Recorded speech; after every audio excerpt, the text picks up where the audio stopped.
Broadcast is now starting. All attendees are in listen-only mode. And thanks to yourself and Charity Village for partnering with me on this really crucial topic today.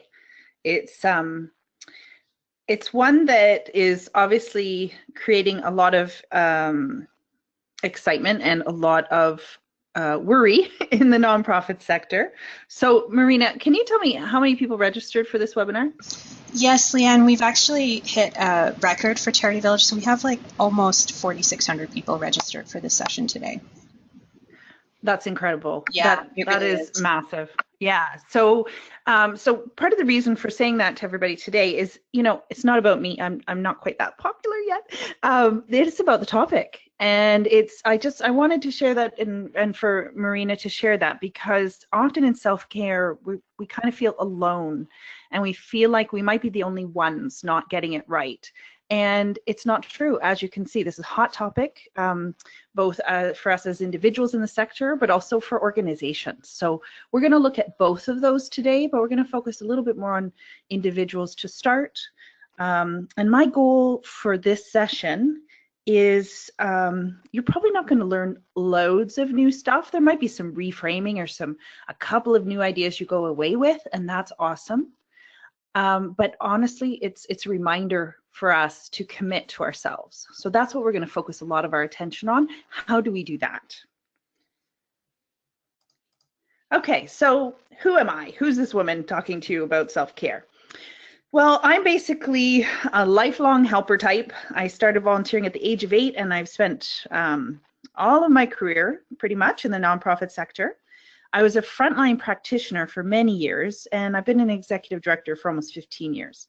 I've worked in and led organizations in a range of different areas of particularly human service. That's been my area. So I worked in homelessness, mental health, youth engagement, volunteering, employment, community information, name it, I've touched it probably. So nowadays, though, I specialize in helping leaders to be more inspiring, because I think that's crucial for the survivor of the sector, both for retaining staff and gaining support from stakeholders. And to be inspiring, we have to feel good about ourselves and our work. So I'm going to tell you a little bit about my journey. And my journey to get to the place where I look after myself and have it as a priority has been a long one, and it's not a perfect one yet.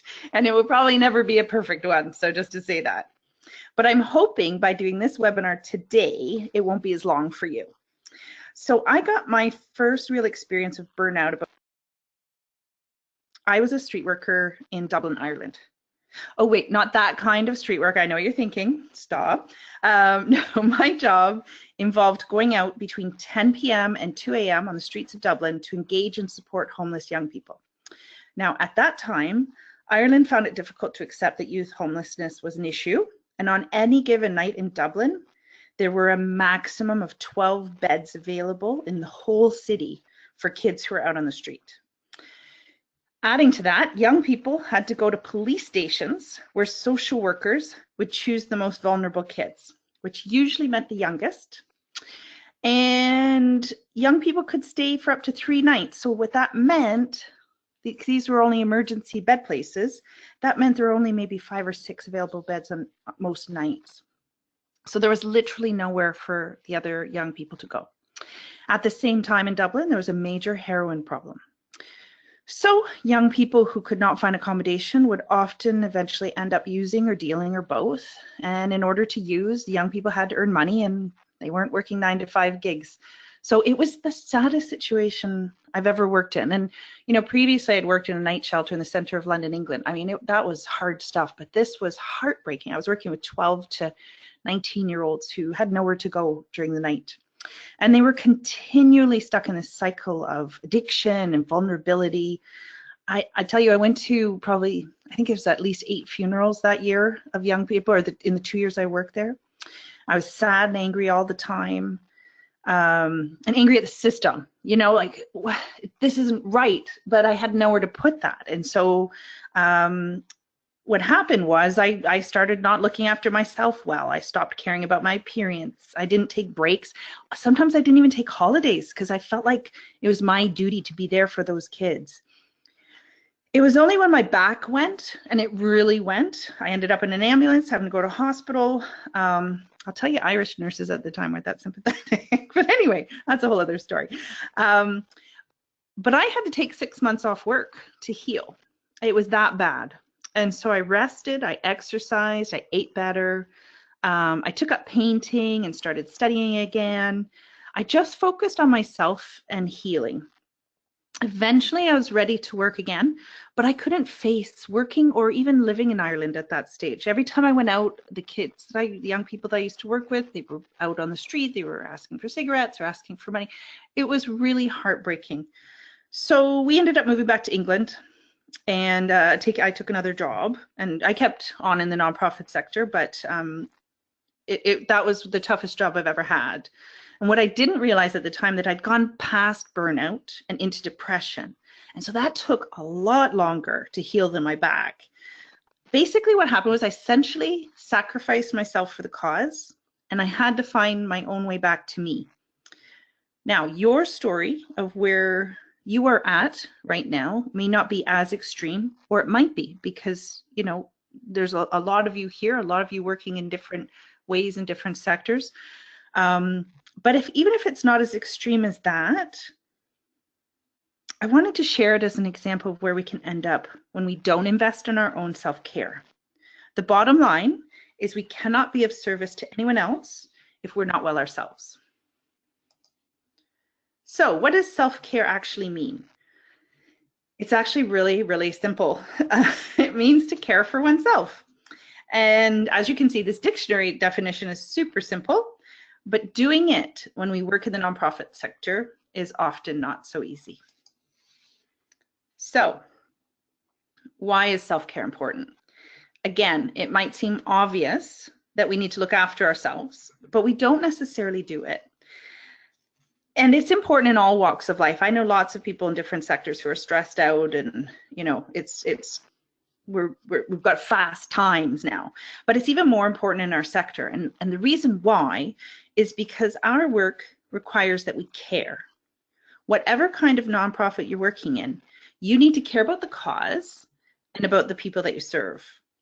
And anyone who's worked with someone who's burned out or is super stressed all the time knows, and you know, you've probably worked with someone that this has happened to. The first thing that goes is compassion. So we care less about what we're trying to do. We care less about the people we work with. We care less about the organization. And ultimately, we care less about who we're trying to help. And when employees no longer care, that can have a negative impact that spreads in the organization. So self-care is crucial for individuals, but it's also crucial for organizations to ensure that they meet their missions. I'm going to name something here as well that has spread like a virus, as I say, in every sector, but I find it a particular worry to me in our sector, the nonprofit world, and I call it the badge of busy. So busy is a word that's used for every interaction now. So how are you? Busy. What's new? I'm so busy. How's work? Busy. How are the kids? Busy. Hasn't it gotten boring to talk to people? Because when they say it, you have to say it too. How are you? I'm so busy. Oh yeah, me too. And that's the end of the conversation, right? Because where do you go from there? And so what we need to do is to set that busy badge down, and we need to stop celebrating. And again, I use a small c there because it's not a celebration, but we seem to celebrate just how busy we are and talk about it all the time. So let's set it down and leave it behind. Okay, so historically, we have framed self-care as kind of wellness programs or individual activities that help us to relax. And those are important for sure. Massages are great. Yoga is awesome. I love taking naps. I'm going to mention them quite a few times probably in this webinar. But let me give you some corporate speak, which is really useful. You could make the case to your boss if you want. You can say, you know, it's time for my horizontal life pause. Seriously, they won't know what it is, and they might even say yes. So there you go. There's some corporate speak for you if naps feels too childlike. But anyway, these are practices that can and easily get disrupted by our to-do list of air quote more important things, right? So your massage doesn't seem that important when you've got a client in front of you who's telling you they have nowhere to sleep that night, or there's a major funding report due. All of a sudden that goes off the list. So what we need to do to support our investment in these practices, so that it's not always that kind of superficial decision, that we're actually working towards something bigger, we need to develop a self-care mindset. So here's a list of things that the self-care mindset involves. And I'm going to go through each one of them so you can get a better sense of what I'm saying with each. So the first one is knowing who you are. Fundamentally, the self-care mindset starts there. You need to be able to figure out what's happening for you emotionally and determine what you need, both in the moment and over the long term. Self-care has kind of been sitting out over here on as a thing to do for quite some time, and we need to bring it back into what I call the circle of self. So these three things, self-awareness, self-reflection, and self-care, need to work together in order for us to be truly able to look after ourselves. So we're going to start with self-awareness. This, as I said before, it's the ability to understand ourselves. As we mature, we gain an understanding of our own personalities, our feelings, how we relate to others. But this is also about knowing what gives you energy, what takes away energy, what triggers you emotionally. Sometimes it's about knowing what values you hold and what you do when they feel compromised. Because that's a very, the activity of what we do in work is stressful, but so are sometimes the conditions in which we're working and the places that we work in. Self-awareness helps us to be more in tune with our own needs and know how to meet them. So I'm going to give you an example. For many years, I thought I was an extrovert. I've always been comfortable talking in front of a crowd. I can make small talk like nobody's business. Frontline practitioner here. I was the one out doing outreach on a number of jobs. I can talk to anybody and bring out the small talk. But I don't, and I never have enjoyed parties. And I would get exhausted after big events. And often I beat myself up about it when I canceled social engagements because I wanted to stay in by myself. So, long day at work, and I arranged to go out with some friends, and then I go, I can't make it.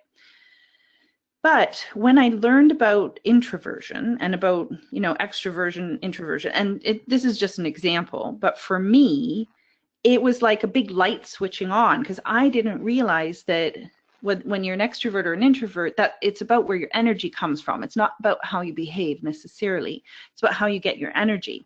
And when I understood that, I understood myself so much better and realized that I wasn't an extrovert. I was actually an introvert with some extrovert abilities.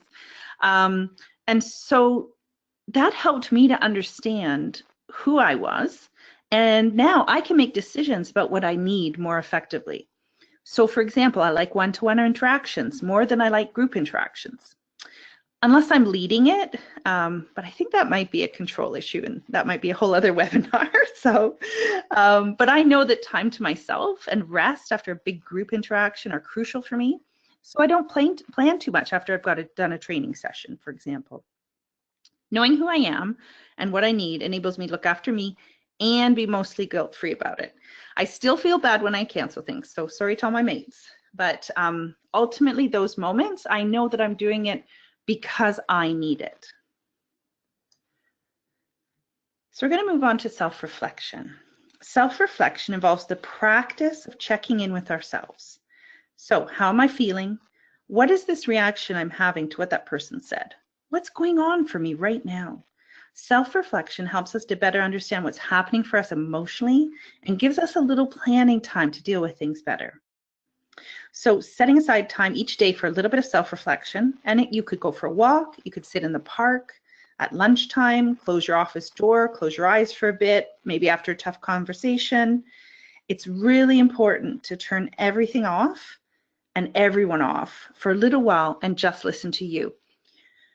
We've actually gotten out of the habit of this in a very big way, if we were ever in the habit of this, but I like to think that we were. But, currently the challenge that we have around self-reflection is we have so many things. We have an inundated email box. We've got a phone that's constantly beeping. We are constantly checking to see what somebody has to say to us. It's just, life has changed, and so often we don't take the time for self-reflection. And that's really super important, because how do you know what you need? How do you know how to take care of yourself if you haven't had a little visit with yourself, right? If you haven't had any time. It's also really important too, not just in terms of kind of, bad situations, or it's about ongoing pieces, but it's also about getting good insights into what you want from life. So on the weekends, I'll often set aside, 15, 20 minutes just to dream. And it's literally just close my eyes and what do I want from my life?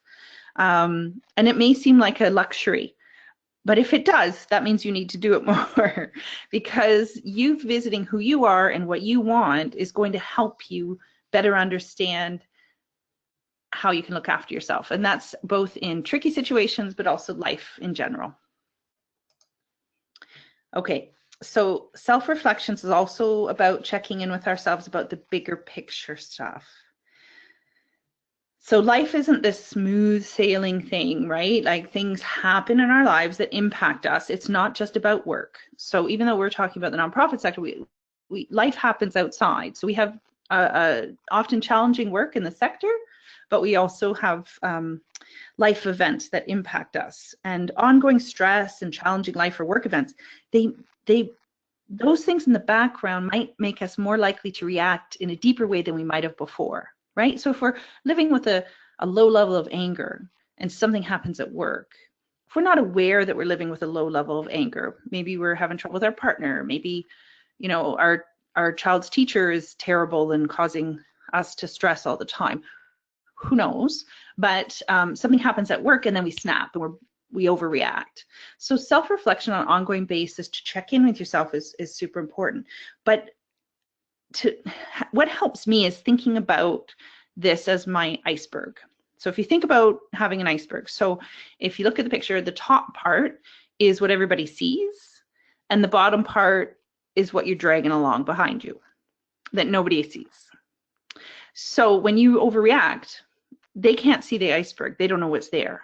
And so then you're kind of in an even more challenging situation because it's hard for you to be able to explain why, you might not even know. That's why self-reflection is really super important, so that you know what's going on for you. So again, I'm going to give you an example from my life. So part of this is I want to share some of my self-care failure stories for you to learn from. I have learned from them also, and I've overcome them. So don't worry, I'm not going to cry here. But I think it's really important for us to, I'm a storyteller, so I want to share some stories. Anyway, a number of years ago, I took a job in a new city, and I moved there with my 4-year-old son, and I'd split up with his dad. And so I was not only going through a breakup, but I moved to a new place where I had no support network, and I had a little kid that was totally freaked out by the change in circumstances. And I didn't do anywhere near enough self-reflection during this time. And as a result, the job did not go well. Now, it could be argued in times of crisis, survival is more important. And yeah, it made it through, you know what, in a way, whatever, right? These things happen. But when you're in it, it's super horrible. And also leaves you feeling like you're, a feeling of failure when things don't go well.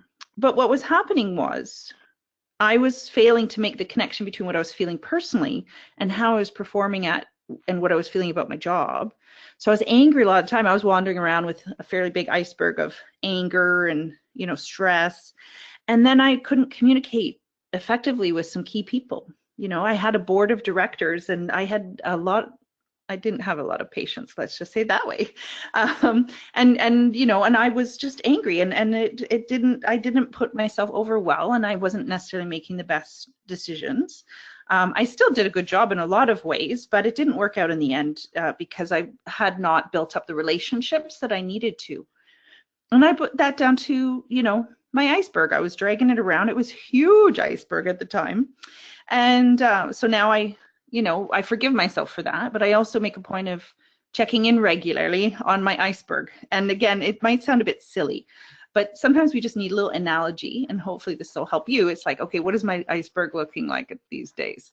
And you can chip away at making it smaller when you do check in and see what's happening for you regularly.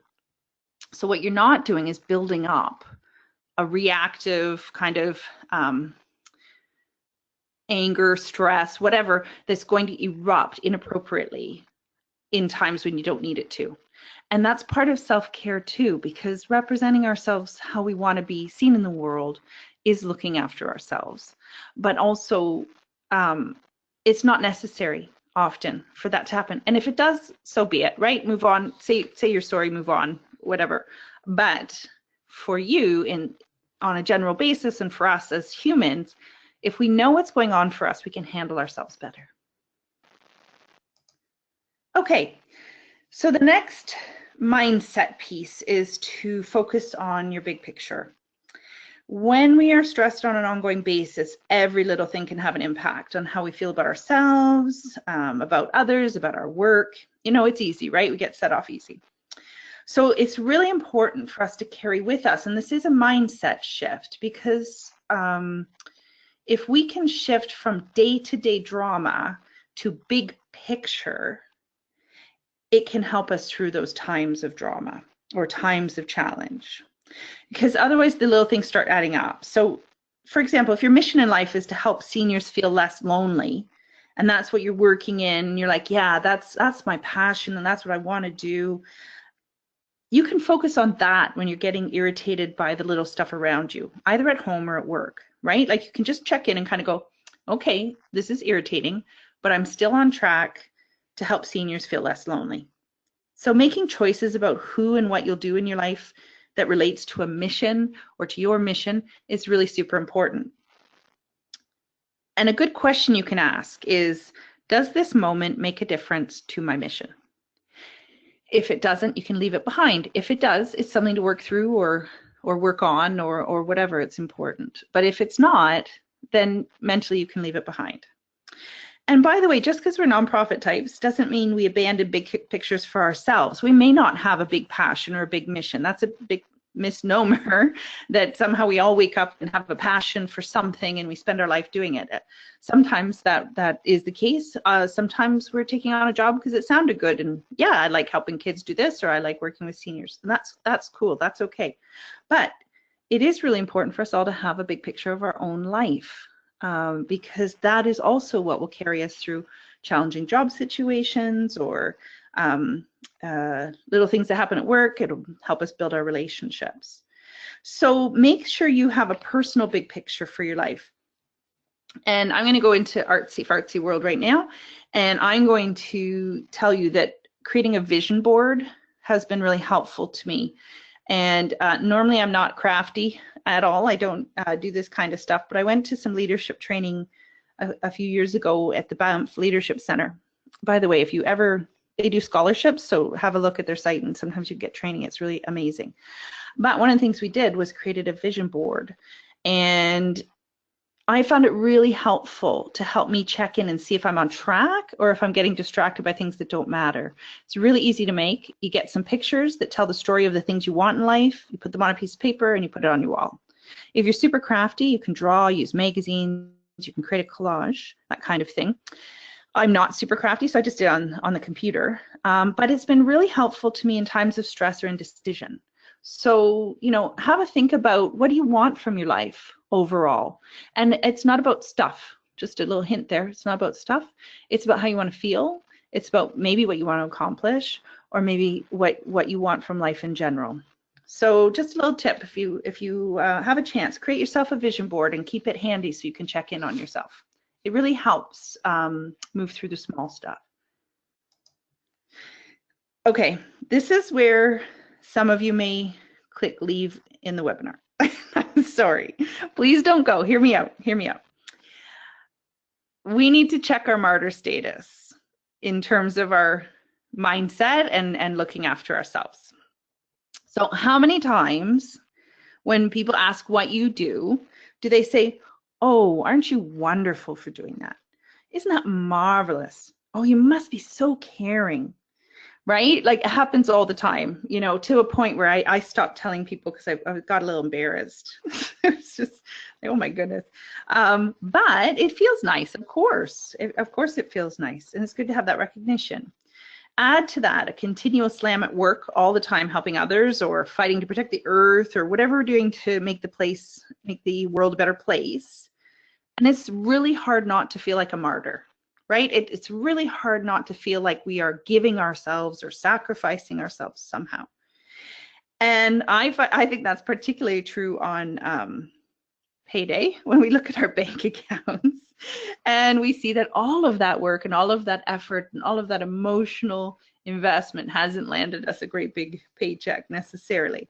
So, you know, and again, like, that's real. So I'm not joking about that, but there's a piece that says, oh, I do so much for so little, right? And we complain about our, and not everybody does, but I've heard it a lot, and I've joined in sometimes. I really work hard not to, but there's a piece around, you know, we don't get paid the big bucks to do really tough work. We don't necessarily get recognition. Nobody's really thanking us every single day necessarily, like, especially if you're working either in climate change, where, you know, there are not a lot of little wins to be had. We have to have a big win there. Same with homelessness. We sometimes have clients who will say thank you, but often they won't, because, you know what, they're in desperate situations and they went and got some food, and that's great, but they still don't have somewhere to sleep. Like, there's a whole piece there about, you know, we don't necessarily have ongoing appreciation for the stuff that we do. And we do complain about it. Right? We say stuff like, nobody else would do this job for this amount of money. Nobody knows how hard it is. If only they, and I'm not sure who they are, but we say this for so many things. But if we continually approach our days feeling like we're making a sacrifice, we generate a need for other people to appreciate us. And then we get upset when people don't seem to be showing the appreciation that we think they should be. And we make our very generous sacrifice. And, you know, sometimes it's, you know, we make less money. Sometimes we give more time. Sometimes we don't sleep well. Sometimes we give up our lunch break. Sometimes we don't go to our daughter's soccer game because we have a client. We give up things all the time. And when you do, that builds and contributes to ongoing stress and can create burnout. It also impacts relationships at home and at work, and they can deteriorate. So, you know, especially with, you know, and I found myself doing this sometimes, you know, going home and my kid won't eat his dinner, and you know, the classic kind of, do you know how many kids don't get to have food tonight? You know, he's not the most receptive to that or gracious about it. And he says the same thing that I used to say, which is, well, then give them my food. But anyway, but that's the piece, right? Is that we are constantly aware that there are other folks who have less, and that we need to do more to help them. And I do think it's really important that we have to be careful not to jump into that martyr place where we are feeling like we are sacrificing. So that's why I say, check your martyr status regularly, because you're also getting stuff from the job, right? You're getting satisfaction. There are a lot of corporate folks sitting in cubicles who would desperately love to come and do the kind of work that we're doing. Now, they don't know the reality of it, but they think it's wonderful. We get to help people. We get to have an impact beyond making money. So there's a lot of stuff we do get from it. But if you start thinking of your work as a sacrifice, shift that mindset. Or if you're doing it regularly, you may want to think about another line of work, or to move into, if you're frontline, to move into an administration role or something, because it does infect everybody else. You have to be really careful. And we see a lot of this happens with leaders sometimes who've been in a role for a very long time, and you know, their pay grade hasn't stayed the same as a lot of new leaders, or they've built up a kind of a 20-year history of sacrificing themselves. And it's a hard story to follow, right? It doesn't feel inspiring. It's not useful. But you need to look after you. And so if we think back to my story about my work in Dublin, it's a really good example of where being a martyr and sacrificing your own health doesn't help anyone anyway. The young people I worked with lost a really great worker. I was really good at that job, and I cared about them. Okay, are you all still here? Yeah, you haven't left. Thank you. I hope that resonated with you. It's a tough one, and we don't talk about it much. But again, in terms of mindset, we don't need to sacrifice ourselves. Okay, and so part of that is about having compassion for ourselves. So often people working in the sector have a huge sense of compassion for others. We care about animals, we care about the earth, but too often we give all that compassion away and don't keep any for us. And you are as important as the people or the cause you're helping. I'm going to say that again. You are as important as the people or cause you're helping. Write it down and repeat it to yourself when it's needed. It's really important that you treat yourself the way you treat others. So when you think of yourself as just as important and as deserving of care as anyone else, that's the mindset that will foster better self-care. You are important too. And again, that will lead to you being able to help others. It's kind of a weird oxymoron. But the more compassion you have for yourself, the more care you have for yourself, the more kind of a full bucket you have to share with others. When we run empty, we can't help anybody else. Okay, again, this seems pretty obvious. Finding your joy is important. But when we're too busy and sacrificing ourselves for the cause, we lose track of what brings us joy. We might not even know anymore. Similar to self-compassion, your joy is as important as that of others. So, you know, a lot of us aim to create joy, create a better life for others, to help them create a better life for themselves. Well, the same needs to be true for us.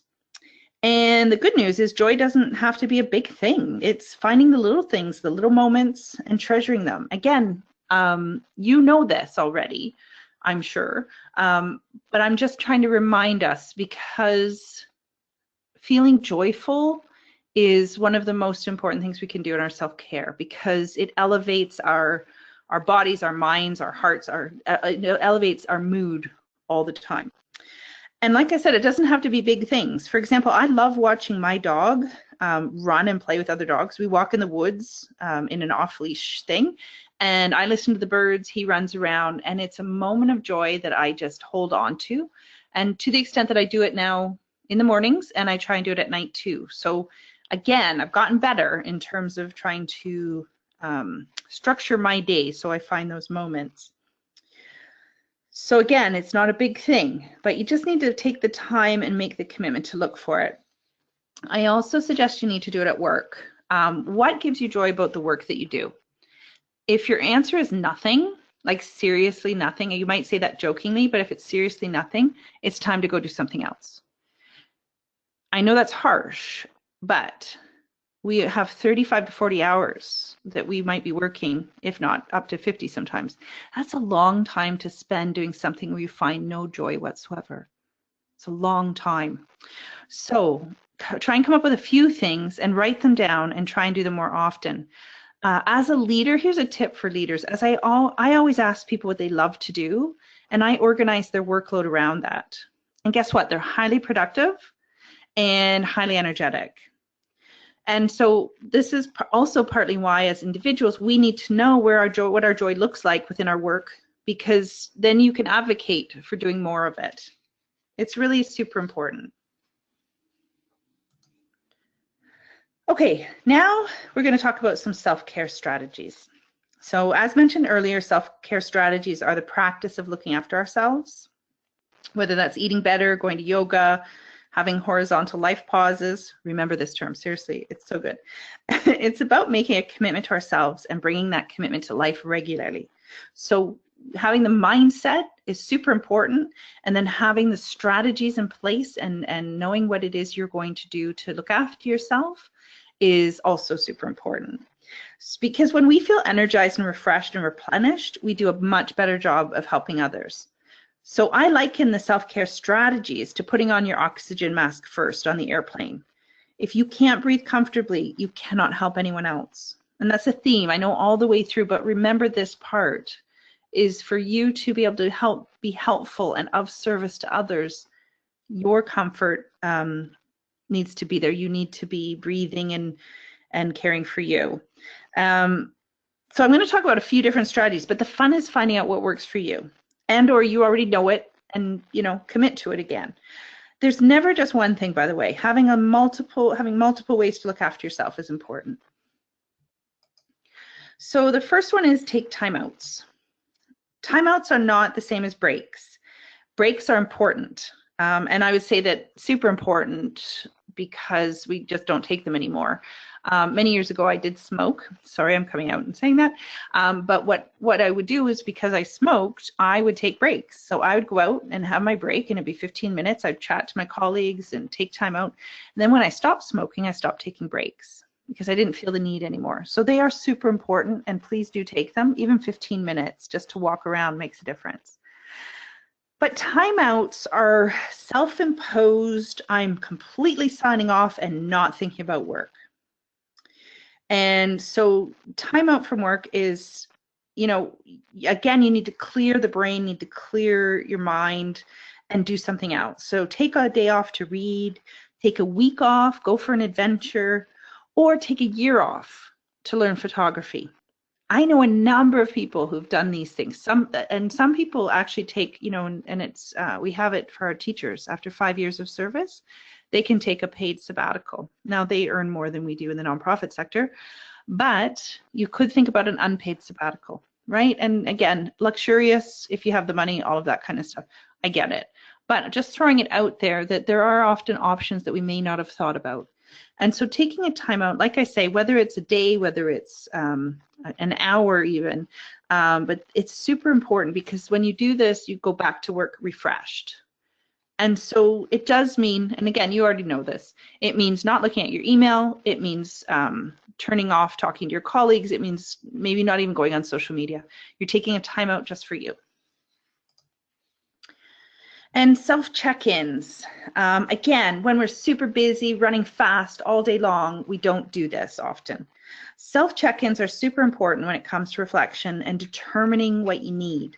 So how am I feeling? Am I enjoying my work? Do I need to take a break? They're also helpful for when we have emotional breakdowns or challenging situations. So check in and see what's happening for you, because only then will you know what the best route is forward. So this allows you a little bit of time and a little bit of, okay, what will I do next? I've already mentioned naps and horizontal life pauses several times. I probably can't say it too much. Can you tell it's my favorite self-care strategy? But I wanted to bring up, we also need to sleep well at night and make sure you get enough rest. And I'm talking about rested mind too. So switch off work at night and give your brain a break. There's a really good book by Arianna Huffington. She is was the CEO and a founder of HuffPost, and she's written actually a couple of books, one called Thrive and another one on sleep, and she's got a whole mission around helping people know that sleep is a massive thing for you to be able to really look after yourselves better and present more effectively in the workplace too. This one is a tough one for many of us, but asking for help is massive. It's big. We have to learn how to do this. We just have to get over our kind of egos about it, I think. And I say this with many years of experience of not asking for help. We think it makes us look weak. It actually makes us look stronger, and it helps us do a better job. If you're feeling overwhelmed, chronically stressed, or you even have an inkling that you're feeling any of these, ask for help at work from your boss, from your colleagues.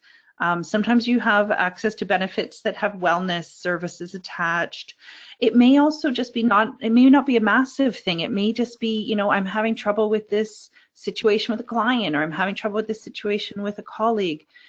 Just the very act of asking for help helps you identify that you need it. And that's sometimes the most important part of being able to work through it. When we deny that it's happening or deny to ourselves that we need help, then we're not dealing with it and it's sitting with us. It's massive contribution to why we feel overwhelmed and why we feel stressed is we're kind of picking up, it's kind of feeding the iceberg, right? Rather than dealing with the iceberg. So you may need to reduce your workload, or you may need help from the colleague to work through a difficult issue with a client, for example. But don't do it alone. You don't need to do this work alone, especially if you're struggling. And again, obvious, and we talked about finding your joy, but again, this is the thing that goes first, when we feel we have too many things to do. So, and I have actually talked to people, and particularly leaders who I work with these days, but I also remember, and I was the same for a long time. And there was a point where I was kind of worried about this, where when people say, what do you enjoy doing? And I didn't know anymore. When I was younger, I could give you a list, but because I worked so much and put so much time into my cause or the workplace I was in, I didn't know what I enjoyed anymore, because I'd work all day, go home tired, make some dinner, throw something on, whatever, and then sit in front of the TV or what, and sure, I could say I enjoy that, and that I'm not saying that's bad, because a good night of Netflix is awesome. But sometimes we forget that there are other things that we love to do. So I started reading again. I thought, oh, I love reading. I've always loved reading, but I didn't read a book for probably a year, because I forgot that I loved doing it, and I didn't prioritize it. So again, it's really obvious, but when we're stressed or burning out, we stop doing things we enjoy, and we can end up in a really bad spiral towards depression or other mental health issues. So do make sure you're identifying the things you like to do. And then this is a big one, which is being grateful. And again, this is kind of, you've probably seen a lot of people talking about this, but this one took me a little while to get into as well. I was a little suspicious of the idea that having gratitude can make us happier, but now I believe in it fully. It's partly about mindset, but it's also about a practice. So what I do is every night I go to bed and I write down 5 things before I go to sleep that I'm grateful for from the day. They're often small things, but I do at least 5. You can do it in the morning, set yourself up for the day too. But the reason why it works for me is that I do my 5 things I'm grateful for. I'm not thinking about the 5 things I didn't get done and going to sleep that way. So I sleep a lot better. So give it a go for a couple of weeks, see if it works for you. So as you can see, the 3 elements feed into the circle of self. You need to know what your needs are. You need to practice self-reflection to know what when you need something, and then you need to know what it is that helps you feel better so that you can meet those needs. And an ongoing basis, self-compassion and knowing how to find your joy are really key to looking after yourself.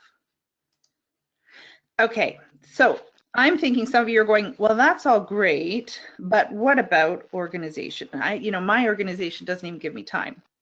So here are some strategies for organizations as well. Self-care is an individual responsibility, but organizations play a significant role in whether and how we're able to do it when we're at work. So, if you say, okay, doing yoga, I'm going to do yoga every day at lunch, and the culture of your organization is nobody leaves their desks because the boss doesn't leave their desk, and so everybody else stays at their desk, and you get up and take your yoga mat, everybody's looking at you. Now, good for you if you're brave enough to go through all that, but not everybody is. So it just really super important for us to understand that, and for organizations and leaders to understand that we do have a responsibility. We are employers, and we have a responsibility for our employees' physical and mental health. So what we need to do is to foster a culture of self-care. Organizations, we care, right? Like a nonprofit's set up because they care about people. But sadly, sometimes we sacrifice our employees for the cause, or we create environments that make people feel like they can't take a break because there's just so much to do. There's so many people to help, and they have much worse situations than you do. So just keep going, eh? When I think about my organization in Dublin, and it was a long time ago, but it really should have had more in place for support when it had people going out late at night, working with kids in what was an impossible situation. There were so many nights that I stayed out all night with vulnerable kids because they had nowhere to go. I went off the clock and just hung with them, not by myself, there were 2 of us, but the organization really needed to buck up in terms of understanding the stress and the strain of the kind of work we were doing. And the reality is that a lot of the work that we're doing is systemic, or it's long-term. So yes, we often have people in front of us who need things, but our organizations are not going to solve global warming or eradicate homelessness within the next year. Our missions are long haul. So our organizations really do need to focus on the big picture and calm down that sense of urgency that's constant in our organizations right now. It's like we're frantic. And they need to focus on the big picture, because this is a long game. And so if we all burn out all our people that care, we use up all the people with skills and talent, and they go and work somewhere else because they're too tired or too frustrated or too burnt out, what do we have left? So the other part of it is, as I said before, we don't pay the big bucks in our sector. But we can offer better conditions for our people. So in a lot of different countries, a much higher number of holidays are offered. It's recognized that people need to take time out, and it's the law. And nonprofits figure it out. So we can do the same thing here and get our people refreshed and re-energized. We can also stand down from our need to see bums on seats in the office all the time. We can have flexible schedules, opportunities for people to take breaks, take time off. We need to be organizations that promote reflection rather than reaction. The sense of urgency and insecurity is keeping us in reacting mode all the time. And as organizations, but also as a sector. And then, the big one is lead by example. Leaders, please stop saying how busy you are. Please stop telling your people you worked all weekend and haven't slept for 542 days. Please stop. Enough. If you're not taking breaks or holidays, or you haven't made it to your daughter's soccer practice because of work, you're telling your staff that you expect them to do the same. Your people watch you for clues as to how they should behave at work. So, as leaders, we need to model self-care. And here's a hint, we'll be better at the job too. You'll be much happier in your work. And so when organizations foster a culture of self-care and support employees by ensuring they're treated well and that they're not chronically overworked, they provide better services. And that's a win for the organization, a win for employees, a win for funders and donors, and very importantly, because we're all important elements, as I said, it's a win for those being served. Happy employees mean happy customers or clients, and that's better for our clients and our communities. Okay, so your homework, you will have gotten, or you will get, a bit of homework from me. So I thought it'd be important to help you start putting what we talk about in action. There's nothing worse than going to training and leaving it there and not doing anything about it. So hopefully you've got one or two new good ideas that you can put into practice. But I've also given you an exercise called the Self-Care Strategic Plan. And this is what it looks like. And basically, it's a really simple tool I created for my online leadership course. I do a course for new and aspiring leaders, but it's a useful exercise for everybody. Now, if you see, I've only put in a couple strategies for each because it's not meant to overwhelm you. The self-care strategic plan should not stress you out. This is a tool for you to write down some things and put it on your wall, put it in your phone, put it up in your office at home or in your living room or wherever, so that when you're feeling overwhelmed or you're feeling stressed, one of the most difficult things for us to do is to actually figure out what to do. So this is your plan in advance, and it will help you to kind of have some strategies you can grab to right away. It's also just a really nice piece to have this kind of reflection. So give the plan a go and see how you feel after a couple of months. Okay. I've gone through a lot of stuff there, a lot of information I've thrown at you, but just wondering if there's any questions. Marina, I think you guys have been monitoring the chat. We have, and there have been lots of questions. I want to thank you again, Leanne, for sharing your stories, because I think what's really important in a session like this is for folks who are struggling with this aspect to recognize that they are not alone. And we do have a lot of other folks on the call today that are also struggling with this. So appreciate your personal insight there, Leanne. Thank you. Let's get started with something that you were touching on a little bit at the end with leadership. We've had a number of questions come in about when you're working for a leader who doesn't seem to prioritize self-care. Do you have some tips on how you can still incorporate it in your work life and perhaps model better self-care strategies for the rest of the team and even your leader? Great question. Always the one, because when your leader isn't doing it, then like I said, it's hard to have the terrain.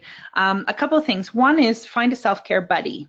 So if you have a colleague, so if you're a team leader or if you're a frontline worker, if you have somebody who's in a similar position to you, or maybe even a group of you who kind of can say, you know what, we're burning out, we're stressed, we're going to look after ourselves. Have, a self-care buddy or a self-care group that can just focus on it for themselves, so that when if the culture isn't there, you're kind of creating a new culture for yourself, because ultimately a leader leaders follow too. We always think that they're the ones, and they are often in charge and may have created a culture, but often we follow others. We follow good ideas. So if you can kind of put yourself out there and just start, and again, it may be just taking your break and saying, I'm going, and saying it rather than not a question, I'm going for a 15-minute break. I'll see you in a bit. So again, modeling it yourself, because leadership, it's a small L, right? It's everybody is a leader. They don't all have to be a titled leader, but you can be a leader in terms of your own self and your colleagues. So a couple things. One is to be to affirm your own right to take breaks and have your lunch, and to buck up against the culture if you need to. And then to get strength in groups. So have a self-care buddy who you both go out for a walk together. Honestly, other people will follow, or get a group of you together who kind of commit to it. The danger is that it turns into a kind of complaining session. So stay focused on, this is about self-care and feeling better. It's not about complaining about what's going on, because that often is what happens. So assert your needs and do it, and just ignore the raised eyebrows, and get strength in a group. Wonderful. And we've had quite a few questions come in on a couple of points that we'd like you to repeat, Leanne. One is, I believe you were referring to the training opportunities at the Banff Leadership Centre in Banff, Alberta. Yep. Yep. Yeah, so if they do, in Banff, they do leadership sponsorships for people in nonprofit, who work in nonprofits. So if you go to the Banff Leadership website, I don't have it in front of me, but if you go there, you can see the different leadership programs, and they often provide, like I say, sponsorships. Well, I think a few years ago there was one for youth, there was one for general. I don't know that it's changed, but they all of their leadership programs, and again, small L, it's not about necessarily your title. It may also be about your, you just want to learn more about how to lead, but a lot of the programs in Banff are reflective and help you develop some good practices for self-development, self-reflection, all of that kind of stuff. So highly recommend. Wonderful. I've put that link in the chat box there for anyone that's interested. And I have been there myself as well, and I have to say they have an absolutely beautiful facility. So if you ever get a chance to head out there, go for it. Amazing. Yeah. The other thing I wanted to repeat is that that handout that Leanne talked about the self-care strategic plan, you will get a link to that, a PDF download in the email that you get tomorrow with all of the other materials. So you'll be able to download that and print it off to use. Okay, Leanne, let's continue on. Tips for finding your joy. Yeah, good question. I think the piece around that is to be open to it, and that it is a solo affair. You may have joy doing things with others, but to start, really, it's about you. I was sometimes bad about, oh, what do you want to do? Oh, what do you want to do? And so I spent a lot of time not knowing what brought me joy. So there's something about recognizing, what does it feel like when you feel joy? And often it's that kind of sense of excitement. So when you're at work, what excites you? Like, what gets you jazzed up and you're like, oh, I have so much, like you could feel like you could move a mountain. And again, it's hard because if the culture in your organization is not built on, you know, asking that question, doing what you love and what brings you joy in your work, then it can be challenging. But that's why we need to develop it individually. And so my tips are, be open to it. So again, that's where we often are not. We're like, this is work, this is just a job, whatever. Or the opposite, which is I'm not allowed to feel joy because other people are starving, and there are hungry children and there are people who don't have homes, so it's not okay for me to feel joy. So my second tip, one is to be open to it, and two is to commit to it, that you are just as important. Your joy in your life is just as important. We only have one. So being committed to the fact that you're allowed joy. Despite the hard work, you're allowed. Third, I would, like I say, just watch out for those feelings. When does that feeling of excitement and can't wait, when does that occur? Write it down. What's going on at work that you feel excited about? And like I said, if you don't feel excited about anything, then you need to move on, because life is way too short. And there are plenty of nonprofits that have cultures that kind of bring in that aspect. And then also at home. So again, it's not all about work. It's kind of, again, paying attention to what you love doing, what feels good. Ultimately, the question is what feels good, right? So that's the piece that you need to look out for. Again, if things don't feel good a lot of the time, then you might not be well. So that's what happened. This happened to me a couple times where I found it hard to experience joy because I was depressed or I was too stressed. Or so if you can't find anything, get some help. Talk to somebody. Thank you. That's such a great point as well. Okay, so on that topic also, you spoke a little bit about structuring your work around what you love to do. Can you talk a little bit more about what that might look like on a daily basis? Yeah, and again, it's a tough one because a lot of people don't have necessarily the choice about what their work looks like. But if you don't know what you enjoy doing and what you love doing, then you can't ask for it either. So on one side, like I say, as a leader, I ask people what they love. And, you know, job descriptions are important, but, you know, you can move things around. And when I've seen people do jobs where I look and go, wow, you do this like 2/3 of the time, but you do this 1/3 of the time and you love it. I'm going to move you over here. So, you know, from a leadership perspective, the more people love what they're doing, the better quality work they provide. What I would say is, you, as an employee, you don't have to love everything that you do. There's stuff I have to do I don't like. I don't love the admin side, all of that. But because I love most of what I do, it's okay. So for employees, it's kind of like figuring out what is it that I love doing? What am I really good at? What am I getting from here? And either talking to your supervisor or your ED or whoever it is and say, you know what, I really love doing this stuff. Can I do more of it? But you have to find it first. Can I do more? And, you know, I'm just going to say it straight out. And if you can't find it there, go find a new job that has those things. Because again, doing what you love, that is the biggest form of self-care and work.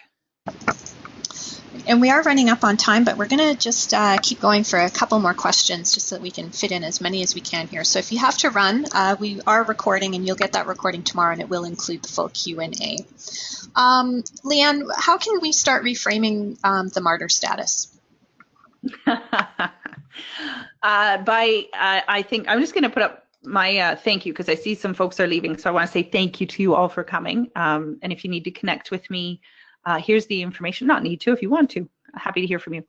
Reframing the martyr status is, I think it is ultimately recognizing, and I used to talk about this in volunteering a lot and used to get in a lot of trouble where, you know, in volunteering, this was many years ago, I was in a particular volunteering situation where a lot of the people that volunteered would turn up and they'd be like, oh, we're so amazing for sacrificing our time and we're here. And I would say, you know, you get as much out of this as you're giving.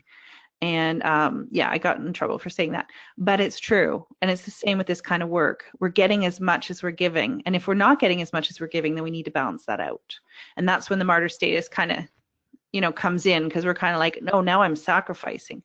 Well, you shouldn't be sacrificing anything. And actually, this work is not about giving ourselves for others. We can find at the end of the day, when you go home and somebody has got a bed, or somebody, a kid has been fed, or the world is a little greener, or, you know, you had a great concert in your arts program, you know, you feel good about that. And so rather than looking for the place where we feel like we're giving up something, we need to think about what we're getting. And we get a lot. Like I said, a lot of times it's not the big bucks, but that's, you know, money is money. But we do get a lot if we're looking for it. That's very important to remember. Now, this is something that I think all of us are aware of, but we didn't touch on it too much today. So maybe as a bit of a reminder, can we talk a little bit about our cell phones, our smartphones, our tablets, our social media, and what your suggestions are in terms of how that relates to self-care as well, and the need to take some timeouts. Yeah, that would relate to the timeout. And you're right, we didn't talk about it loads, and partly because I could go on and on and on about it for hours. Turn off, and it's easier said than done, I know, but ultimately turn off. I find myself, and especially when we work in social justice or like at the moment, it's really super hard to be on Facebook for me, and it's not even, a lot of the stuff that's going on down south, and it's not even my own country, a lot of the stuff that's happening, but I find myself, and I can feel it, getting more and more wound up, more and more upset. And, it's only because I looked at my screen for a few minutes and found out stuff that it was hard and I have to deal with it. So previously, you had to receive a letter, or you had to get a phone call, or you had to watch the news at 6 o'clock to see stuff. Like, it was contained. Whereas now it's just there all the time. And that's why the timeout is so important. It's about turning off and kind of recognizing. So in terms of self-care, one of the things that we do, I think, with social media is that we feel like we have to be available all the time for everything and everybody. You don't. You just don't. And I think with time, we're figuring that out a bit better, and we're moving on. So like in France, there's a law. People cannot be expected to email back after hours. We're starting to figure that out. But on an individual basis, I think we just have to commit to the idea that screens are not making us happy all the time, and that we're not going to find our joy there. I love going on Facebook and seeing what my friends have been up to. But when I spend too much time there, I lose my own time. I don't have my time to read a book or do something else. So I think it is a matter of self-discipline, but I also think that it's hard because we do have an expectation. If I text somebody, I still kind of have an expectation they're going to text me back right away.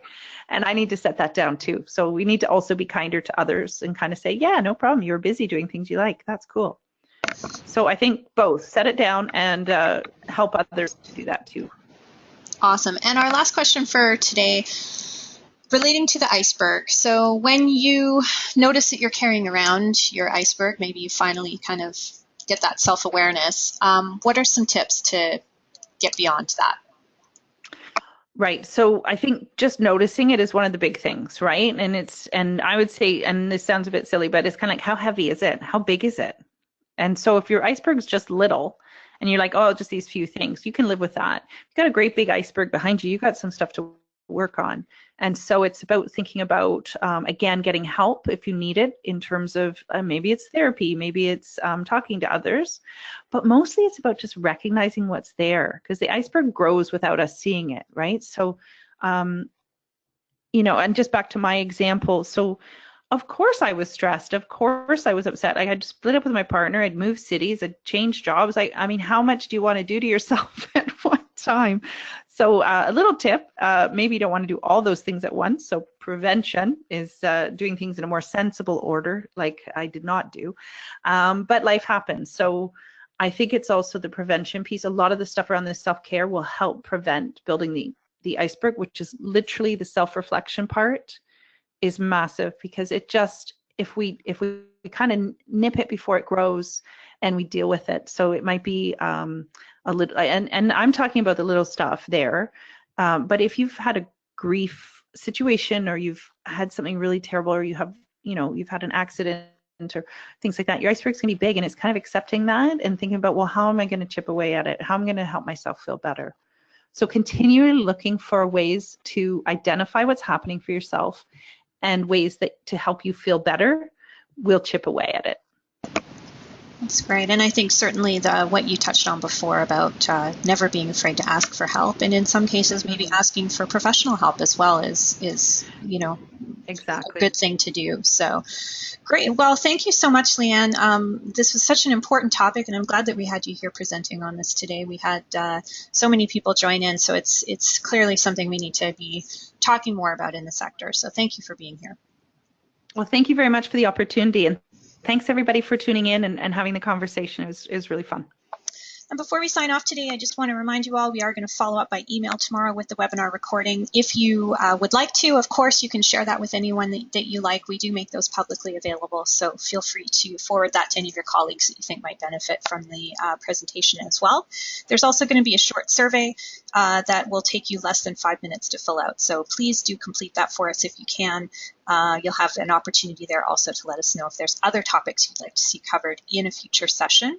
And we're going to be continuing our free Day in the Life series of webinars on May 31st. We're going to welcome back presenter Eileen Chadnick for a presentation on how to improve your assertiveness at work, which certainly plays into the self-care piece as well. We're going to send registration information for that session in tomorrow's email as well in case you are interested. So thank you again, everyone, for joining us. I hope you all have a wonderful rest of your day. Bye-bye.